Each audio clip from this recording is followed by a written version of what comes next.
सुरक्षा को भी इसके साथ जोड़ा गया है। लेकिन महिला सुरक्षा से संबंधित जितनी भी बातें हैं उसे विस्तार पूर्वक हमारी महिला थाना एसओ और हमारी टीम ने समझा दिया है। लेकिन फिर भी महिला सुरक्षा से संबंधित मैं 3 केस स्टडी आपके साथ शेयर करूँगी, बहुत ज़्यादा समय भी नहीं होगा।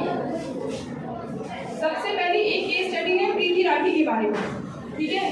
तो प्रीति राठी एक लड़की थी दिल्ली की, उसकी नौकरी लगती है मुंबई में नर्स की, और वो नौकरी करने के लिए दिल्ली से ट्रेन में सवार होती है। उसके साथ उसके पिताजी हैं, उसकी मौसी भी है साथ में, ठीक है। उसे जाना है मुंबई तक, लेकिन क्या होता है कि उसी के साथ में उसी के डिब्बे में एक व्यक्ति और सवार है जो पूरी तरह से अपना चेहरा ढके हुए है, जिसकी पहचान करना लगभग मुश्किल ही है एक तरह से, ठीक है। कोई बात नहीं, चलते हैं, सब लोग मुंबई पहुंचते हैं और जैसे स्टेशन पर उतरते हैं, ठीक है, जैसे स्टेशन को उतरते तो भीड़ भाड़ बहुत होती है प्लेटफॉर्म पे। उसके जो पिताजी हैं या जो मौसी है, दोनों लोग साथ में थोड़ा आगे निकल जाते हैं, और जो लड़का अपना चेहरा ढके हुए थे पूरी तरीके से, वो पीछे से आता है, कंधे पे से हाथ रखता है। वो लड़की जैसे ही पलटती है और उसके हाथ में कुछ एक बॉटल थी, बॉटल में कुछ लिक्विड भरा हुआ, वो अचानक से उस पर डाल देता है, और उसकी मात्रा इतनी ज्यादा होती है कि आसपास के जो लोग होते हैं उस पर भी उसके छींटे पड़ जाते हैं। वो लड़की पूरी तरह से झुलस चुकी थी क्योंकि उस पर एसिड अटैक हुआ, ठीक है। तो अभी तक दूसरी बात क्या रहती है, एसिड अटैक हुआ था, वो लड़की हॉस्पिटलाइज है, 1 महीने तक लगातार संघर्ष करती है, उसकी दोनों आंखें जल चुकी हैं, पूरा शरीर जल चुका है और उसकी मौत हो जाती है। बहुत पूछते हैं उससे कि आखिर क्या हुआ, कौन अपराधी है, किसने क्या किया। तो चूंकि वो अंधी हुई तो पहचान तो पा नहीं सकती थी, लेकिन बोलते समय वो यही कहती थी कि मुंह ढका हुआ था, मैं किसी को पहचान नहीं पाई, और ना ही उसने इस घटना से पहले उसके साथ जो जो चीजें हो रही थी उसने किसी से शेयर नहीं की, है ना। तो इससे क्या हुआ कि पुलिस को वो अपराधी ढूंढने में बड़ी मुश्किल और जहमत उठानी पड़ी। बात ये थी कि जो हालांकि बाद में अपराधी पकड़ा गया, बड़ी मुश्किल के साथ पकड़ा गया था, और वो अपराधी था उसी के पड़ोस में रहने वाला एक लड़का था अंकित पवार। मैं सच्ची घटना बता रही हूँ आपको, ठीक है। वो लड़का उसको लगातार शादी के लिए मना रहा है, वो लड़की हमेशा उसको मना करती थी, एंड में गुस्से में आके उस पर एसिड अटैक कर देता है। तो ये चीज उसकी पहली गलती ये रही कि उसने उसको समय से अपने घर वालों को बता देना चाहिए था। वो शायद पहले बता दी थी तो उसके साथ ये होने वाला अपराध शायद ना होता और वो आज हमारी भी चिंता होगी। हालांकि वो एसिड अटैक का पहला ऐसा केस था जिसे मृत्यु दंड दिया गया था, बाद में वो आजीवन कारावास कर गया। तो इसलिए ये किसी के दिमाग में ये चीजें ना रहे कि कानून बहुत कमजोर है या अपराधी भाग जाएगा या बच जाएगा। दूसरा एक कॉन्सेप्ट आता है अपराधियों के मन में कि चाचा विधायक है हमारे। कितने लोग सोचते हैं, कहते हैं ना कि चाचा विधायक है हमारे, हमारा कुछ होगा नहीं और ठीक है कोई बात नहीं। तो एक बात बताएं कि जो ये चाचा विधायक है हमारे, विधायक जी भी गलत काम में कभी सपोर्ट नहीं करते। किसका उदाहरण मैं दूसरा दे रही हूँ, अभी अंकिता भंडारी का मर्डर केस सुन रहे हैं, जान रहे हैं, एकदम रिसेंटली चल रहा है अंकिता भंडारी। कौन जान रहा है अंकिता भंडारी को? बताओ, खड़े होके बताओ। ये है कि उत्तराखंड में एक रिजॉर्ट में रिसेप्शनिस्ट का काम करती थी, उसके मालिक द्वारा उस पर एक्स्ट्रा सर्विस देने का जो है दबाव बनाया गया, और एंड में उसने जब वो मना किया और तो उस लड़की की हत्या कर दी जाती है, उसका शव नहर में मिलता है, ठीक है। और जो हत्या आरोपी है वो कौन है? उत्तराखंड के कोई एक बहुत बड़े मंत्री, उनका बेटा था। उसको शायद ये भ्रम है अंदर ही अंदर कि शायद वो बचा लिया जाएगा क्योंकि स्ट्रॉन्ग पॉलिटिकल पार्टी से बिलोंग करता है। और जब नेताजी से इंटरव्यू लिया गया तो उन्होंने सीधा कहा था कि अपराधी होगा तो उसको कोई नहीं बचाएगा, उस पर नियमानुसार कार्यवाही होगी। तो कानून सबके लिए बराबर है, चाहे वो नेता हो, IAS हो, PCS हो, कुछ भी हो, कानून सबके लिए बराबर है। और दूसरी बात, उस लड़की का क्यों पकड़ा गया, उसकी एक बहुत अच्छी बात ये थी कि उसके साथ जो भी घटनाक्रम हो रहा था वो अपनी हर एक बात अपने किसी दोस्त को बता रही थी कि मुझ पर एक्स्ट्रा सर्विस देने का दबाव बनाया जा रहा है, फलाना ढिमाका। अगर वो व्यक्ति को पता नहीं होता तो वो केस दब रह जाता, किसी को पता नहीं चलता उसकी हत्या किसने कर दी, है ना। तो सबसे पहले जो लड़कियां होती हैं वो सबसे ज्यादा अपनी माँ के करीब रहती हैं, या छोटी बहन है तो अपनी बड़ी बहन के सबसे ज्यादा करीब रहेगी। तो अपनी किसी भी बात से डरना नहीं है। और जो सबसे ज्यादा अपराध जो होते हैं ना, अभी कौन करता है, डर की वजह से। और डर मालूम है किसका है? वो 4 लोगों का कि वो 4 लोग क्या कहेंगे, है ना। सबसे ज्यादा डर, अरे उस लड़की ने बात कर ली, मम्मी पापा देख लेंगे तो क्या कहेंगे। ये चीज है ना, जिस दिन ये डरोगे ना उस दिन ये अपराध बढ़ेगा। तो सबसे पहले डर निकालना है। और डर किस चीज का निकालना है? लड़की होने का डर निकालना है सबको, है ना। और ये डर लड़की होने का सबसे ज्यादा डर लगता है जब आप सुनसान जगह से जाते हो, तब लगता है कि अरे मैं तो लड़की हूँ। तो सबसे पहले इन चीजों को ध्यान रखना है। अपनी हर एक बात अपने पेरेंट्स को बताना है। पेरेंट्स को बताने के बाद भी अगर वो शॉर्ट आउट नहीं हो रही है, पुलिस को बताना है। तमाम तरह के प्रावधान है महिला थाना इसके द्वारा बता दिए गए हैं। तो मैं इसी के साथ अपनी वाणी को विराम दूंगी और यातायात के नियमों में कुछ बातें मैं जोड़ना चाहूंगी। सीट बेल्ट, 3 सवारी नहीं करनी है या ओवर स्पीडिंग नहीं करनी है, सब चीजें बता दी गई होंगे। गुड समैरिटन का कॉन्सेप्ट मैं एक साथ जोड़ना चाहती हूँ, मुझे नहीं पता है गुड समैरिटन के बारे में बताया है? नहीं बताया। लेकिन यातायात के जो सामान्य नियम है वो सभी को पता है, ठीक है। लेकिन जो ये बच्चे पीछे बैठे हुए ना, मेरी इनसे बहुत ज्यादा अपील है, क्योंकि सबसे ज्यादा लापरवाही ये लड़के करते हैं ना। इनके पास ड्राइविंग लाइसेंस होता है और बाइक चलाते हैं, 3 चलाते हैं, बिना हेलमेट के चलाएंगे और जिगजैग करके चलाएंगे, क्योंकि इससे तो पता ही नहीं चलेगा ना कि वो पावर दिखनी चाहिए ना, पीयर प्रेशर है कि अरे तुम ऐसे से जाओगे, मैं और टेढ़ी करके और तेज चला देता हूँ, साबित भी तो करना होता है ना। तो ये चीजें सबसे ज्यादा खराब रहती है, ये आप लोगों को बिल्कुल नहीं करना है।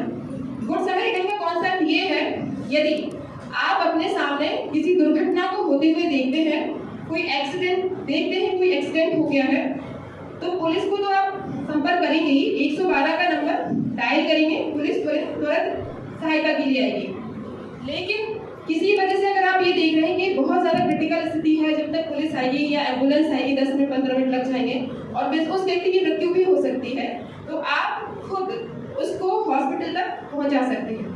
गुड समैरिटन में तो जो व्यक्ति इस गोल्डन आवर में, जो 1 घंटे का लगभग माना गया है, इसमें किसी घायल व्यक्ति को समय से अस्पताल पहुंचाता है और उसकी जान बचती है, तो इसको हम गुड समैरिटन कह रहे हैं। हालांकि अब इस कॉन्सेप्ट में ये है कि गुड समैरिटन को एक अच्छी बात ये है कि इसमें अब इस तरह का कोई प्रावधान नहीं है कि पुलिस किसी तरह की पूछताछ कर रही है, किसी कोर्ट केस बनता है तो कोर्ट में कोई गवाही देने के लिए आना है, ऐसी कोई बात नहीं, बल्कि सरकार गुड समैरिटन को प्रोत्साहित कर रही है। हम लोगों की तरफ से 5,000 का जो एक प्रोत्साहन राशि है वो दी जाती है। तो इसलिए जब भी सामने कोई एक्सीडेंट होता हुआ अगर देखते हैं तो उसमें एक जिम्मेदार नागरिक की तरह सामने आए और प्रशासन का सहयोग करें।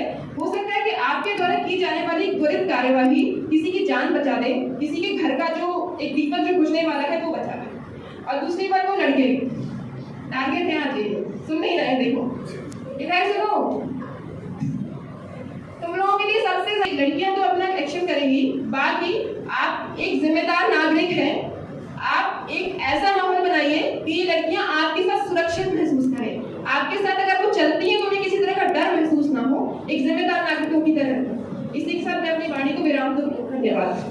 मैं चाहती हूँ, दीवारें ऊंची हैं, गलियां है तंग, लंबी डगर है पर हिम्मत है, आजादी की जंग बेखौफ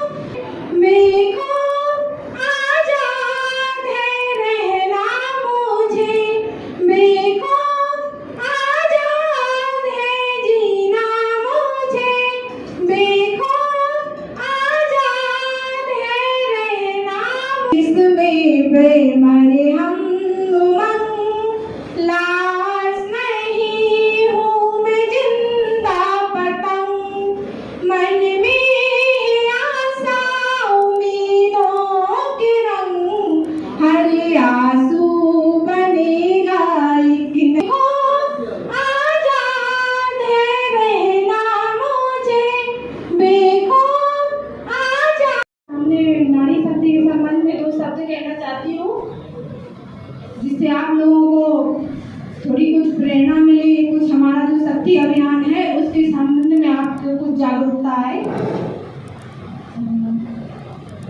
आज के समाज में हमारे साथ इसमें कोई दो राय नहीं है कि महिलाएं भी पुरुषों के साथ बराबर समाज में जो सिर्फ महिलाओं के ही नाम है, जो सिर्फ महिलाओं पे थोप दी जाती है कि इसे सिर्फ महिला ही पूरी करेगी, पुरुष का इसमें कोई सहयोग नहीं होगा।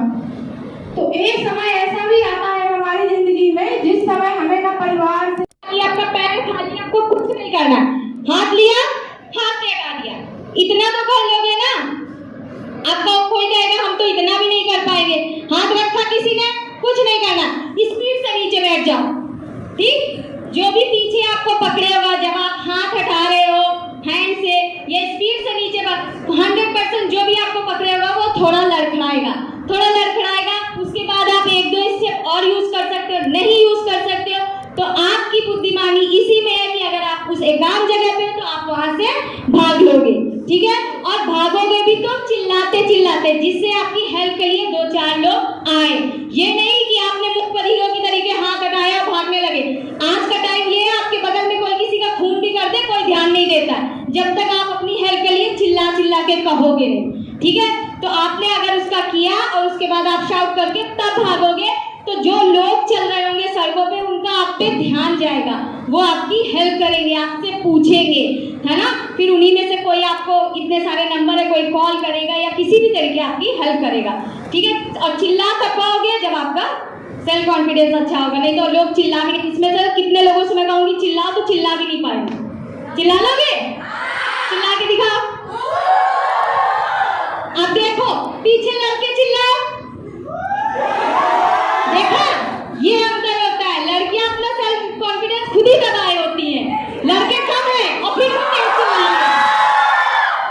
ये होता है, हम डरते हैं, हमारे अंदर डर है। किस बात का डर है? भाइयों से कम खाते हो? बताओ।